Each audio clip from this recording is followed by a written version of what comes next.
Mardi Gras in Lafayette, Louisiana. Colorful, boisterous, uninhibited. And to a sociologist, far more than just a fabulous party. Within this parade are symbols and rituals that give clues to the very nature of the society of southern Louisiana.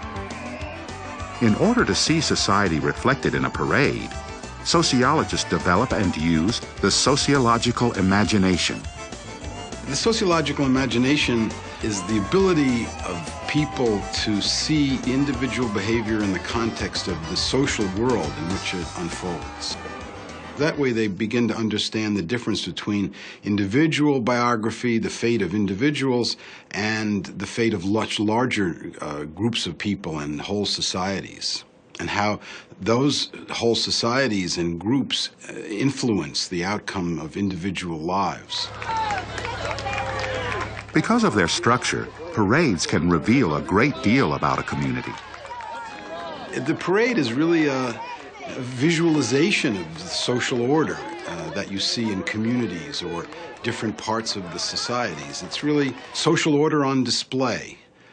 The parade is exciting to us from the time we're children, but as we develop our sociological imaginations, we can begin to see more and more revealed in the displays that go on during a parade.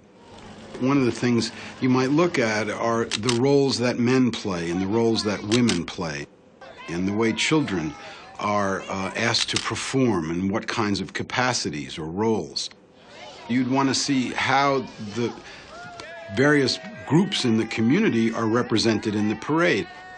The different minority groups or religious groups, are they participating, and how are they participating? What form does their participation take? Are they at the end of the line? Are they integrated throughout the parade? Are they clumped together? All these things would reveal a lot about the everyday life of that community just in the parade itself.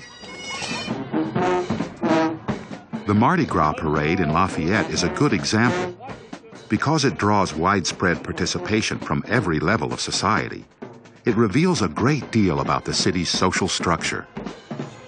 It's often been said we don't need an excuse to party in South Louisiana, and we certainly don't need an excuse for a parade. Parade here is tied to food, it's tied to dancing, it's tied to a general celebration. I think one thing in South Louisiana with its cultural distinctiveness, you see lots of different representations in a parade. You'll see the mix in terms of not only traditional band music, march music, but you even hear lots of jazz-type arrangements by bands. Another thing I think you're going to see in this parade is the social class mixture on the streets. When sociologists analyze a parade, they must also be aware of their own values and prejudices. A sociologist always wants to ask herself or himself, what are my own biases in the way I feel and the way I grew up that may be shaping the way I look at a parade or any other social phenomenon? What you want to do as a sociologist is to try to understand your own personal interests and biases and correct for those as you're making your observations. The next time you see a parade in your own town, think about what you can learn from the pageantry. What can you discover about your community and its values?